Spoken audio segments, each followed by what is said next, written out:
इतनी मूल्यवान है, इतनी मूल्यवान है, इतनी मूल्यवान है कि तीनों लोगों की संपत्ति चुका कर भी वाणी का मूल्य नहीं चुकाया जा सकता।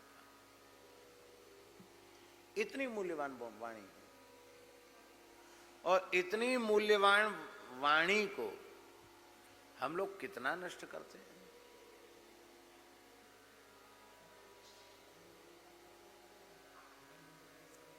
वाणी की यथार्थ में वाणी की पूरी महिमा समझ में आ जाए तो व्यक्ति मौन हो जाएगा। बोले क्या बोले, मौन हो जाएगा। वाणी की महिमा ही समझ में नहीं आई। हमको कभी कभी अवसर मिलता है, नवरात्रि का अवसर है और कहीं कथा भी कहनी है, और नवरात्रि है तो कुछ अपना साधन भी करना है, तो फिर क्या उपाय है? बोले उपाय यही है कि 3 घंटे कथा में बोलेंगे, उसके बाद न किसी से मिलेंगे न बोलेंगे। तो इतने नियम से न किसी से बोलेंगे न किसी से मिलेंगे, इतने नियम से इतनी फुर्सत मिल जाती है, इतनी फुर्सत मिल जाती है कि सारा जप पाठ डेवड़ा दुगना हो जाता है, विश्राम को भी समय मिल जाता है, समय से फलाहार भी कर लें, समय से सो भी जाएं, और केवल बोलने की बात, मिलने की बात, उसी में सब समय नष्ट हो जाता है। साधक को अल्प भाषण करना चाहिए। मौनम सर्वार्थ साधनम, मौन संपूर्ण अर्थ का साधन करने वाला है।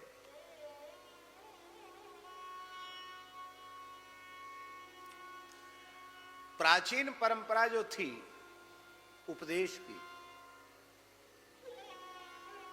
वो सूत्रात्मक ही थी। इसलिए हमारे यहां नारद भक्ति सूत्र, पातंजलि योग सूत्र, ब्रह्म सूत्र, व्याकरण भी महर्षि पाणिनि के सूत्र, उसके भी मूल 14 सूत्र, चतुर्दश माहेश्वर सूत्र। ज्यों ज्यों मेधा क्षीण होती चली गई, त्यों त्यों उसके व्याख्यान की आवश्यकता पड़ती चली गई।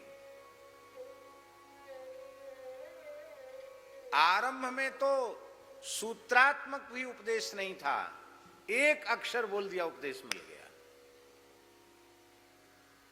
देवता ब्रह्मा जी के पास गए, बोले मुझे उपदेश दीजिए। ब्रह्मा जी को वाणी का महत्व मालूम है। ब्रह्मा जी बोले द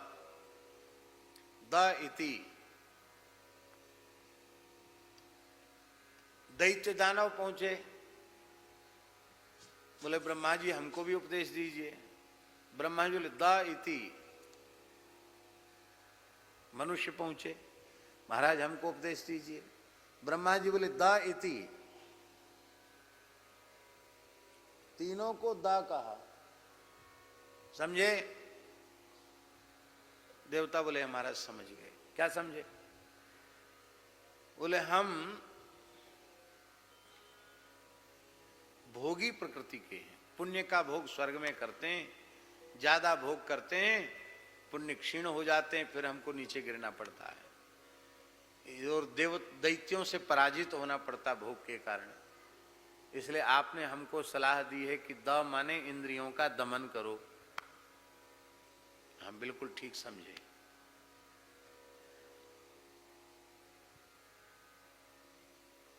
दैत्यों से पूछा तुमने क्या समझा? दैत्य बोले महाराज हमारे कोई अलग से सिंह पूंछ थोड़े ही आपने बना दिए हैं, हम लोगों में निर्दयता है, किसी प्राणी पर हम दया नहीं करते हैं, इसलिए हमको दानव कहते हैं, दैत्य कहते हैं, राक्षस कहते हैं। यदि हम दया भाव धारण कर लें तो हम भी पूज्य हो जाएंगे। आप बिल्कुल ठीक समझा, तुम्हारा कल्याण सब प्राणियों पर दया करने में है, फिर तुम असुर नहीं रह जाओगे, फिर तुम दैत्य नहीं रह जाओगे। मनुष्यों से पूछा तुमने क्या समझा?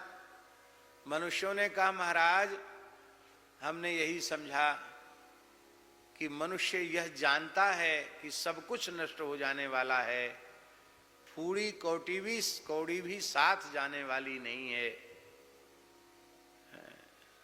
लंगोटी भी तो साथ लेके नहीं जा सकते। फिर भी मनुष्य दिनों रात भोगों के संग्रह में, संपत्ति के संग्रह में लगा हुआ है। लोभ पूर्वक छल कपट दंभ का आश्रय लेकर के धन येन केन प्रकारेण धन का संग्रह हो, इसी में लगा हुआ है। तो आपने हमसे कहा कि भोग मत करो, दान करो।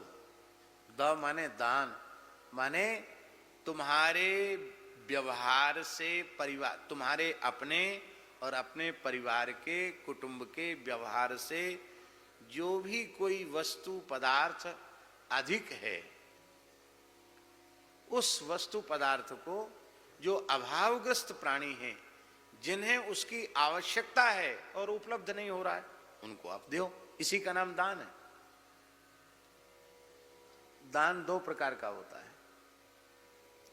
एक तो शास्त्रीय नित्य नैमित्तिक दान, उसमें तो शास्त्रीय व्यवस्था है, ब्राह्मण को दान देना चाहिए, संकल्पित दान। दूसरा दान, दान दरिद्र को दीजिए मिटे दरिद्र की पीर। संत वाणी में कहा गया, जो भूखा प्राणी है, प्यासा प्राणी है, वही दान का पात्र है। वस्त्रहीन व्यक्ति किसी जाति का हो, ठिठुर रहा है ठंड से, वो वस्त्र का पात्र है। रोगी का कोई संप्रदाय होता है? रोगी की कोई जाति होती है क्या? कोई भी रुग्ण मनुष्य औषधि का, चिकित्सा का अधिकारी है। आपके पास है तो आप उसकी चिकित्सा कराइए। शिक्षा, चिकित्सा, अन्न, वस्त्र, इसका अधिकार सबको है कि नहीं?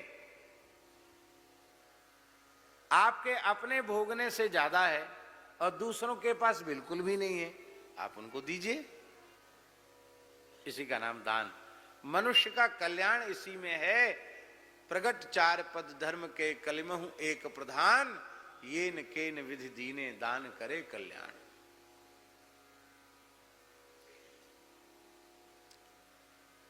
दूसरी बात यह है कि वैदिक हिंदू सनातन संस्कृति का जो मूल है, वह वेद लक्षणा भारतीय देसी गाय है। क्योंकि गाय केवल मनुष्यों का पोषण नहीं करती है, देवताओं का पोषण भी करती है, ऋषियों का पोषण भी करती है।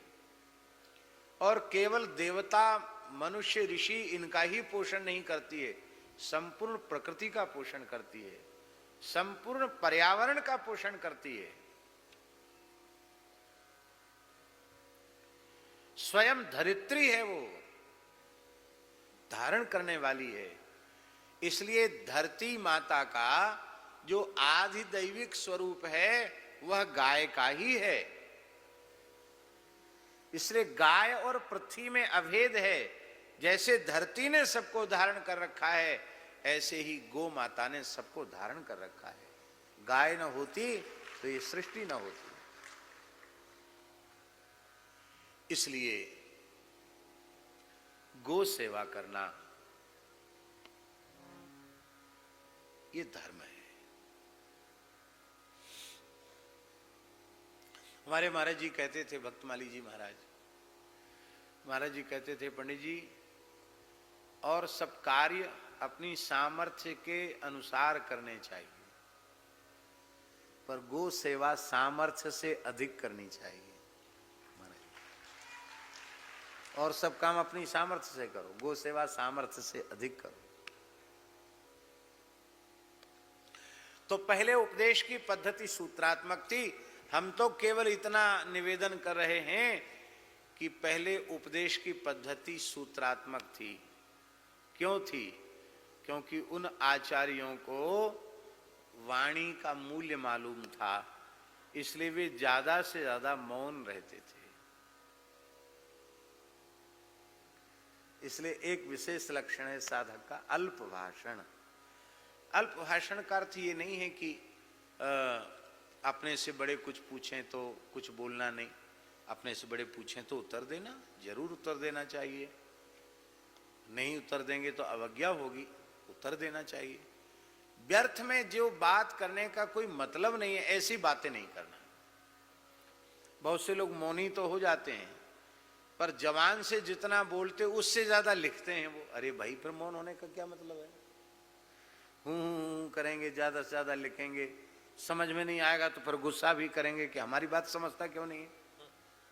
तो इतना तुम्हें व्यवहार करना ही था तो फिर मौनी होने का स्वांग क्यों किया? मौन होने का मतलब है वृत्ति का मौन हो जाना।